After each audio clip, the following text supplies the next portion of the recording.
Hi, Victoria here from HBA and Compass, the Bookkeeper Hub and author of Zest for Success. Yesterday we were talking about business entity structures and we're going to continue with that today. Today we're going to talk about trusts and companies. Now, when I'm talking about trusts, I'm not talking about the ones you see in movies where there's the rich Americans who've been left a trust fund. What I'm talking about is an Australian entity that is used to create wealth and to hold assets. Now, I'm not going to get into the nitty-gritty about the actual creation of a trust, but it is a legal document that does need to be written up by a solicitor, just to keep in mind with that. So when we talk about trusts, there's three types of common trusts in Australia. The first one is a family trust, the second one's a discretionary trust, and the third one is a fixed or unit trust. So family trusts and discretionary trusts operate the same way, and that is that at the end of the year there is a bucket of money which is the profit that's there, and it needs to be distributed to someone at the end of the year. So by law, the trustees are meant to have a meeting prior to the 30th of June and determine where that profit goes. So if it's a family trust, it needs to go to family members or companies or other trusts that family members have an interest in. Or if it's a discretionary trust, it's at the discretion of the trustee. So what that means when we're talking about entity structure is some amazing opportunities for tax planning. Now, if you do have a trust, you do need to do annual financial statements, so it does cost a little bit more from the accounting point of view, but it gives you enormous flexibility. So let's look at the benefits. So the first one is asset protection.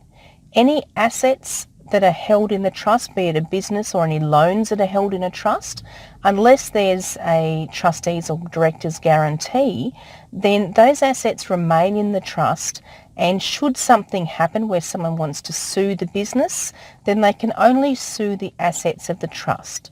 So that means that any other assets that you've got outside the trust, such as your family home, are protected, which means that they can't be used or sold to pay debts of the business. So that's a really important thing.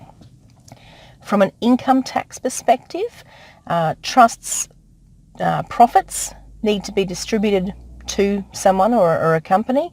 Otherwise, it's taxed at 48.5 cents in the dollar, which is the top marginal tax rate, and we definitely don't want that one. So as I said, we have that meeting prior to the end of the year, and we can distribute to different family members or different entities. Now, kids, we can only, when I say kids, I mean under age 18, can only get $416 from a trust. Otherwise, it's taxed at 66 cents in the dollar, which is truly evil. Where, however, adults, if it goes to individuals, the normal marginal tax rates apply, or you can, I suppose, park it in a company, which is generally taxed at 30 cents in the dollar on trust distribution income.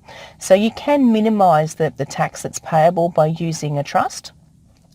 And down the track, if you are to sell your business, then any capital gains exemptions that apply to individuals apply through trusts if those profits are allocated to individuals. So awesome tax planning opportunities, awesome asset protection opportunities.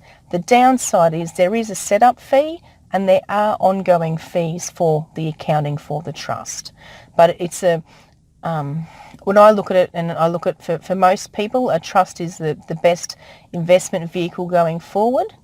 If you're in Queensland and you operate a building business where you need to be registered with the QBCC, operating through a trust gives you all kinds of headaches and is not the preferred method.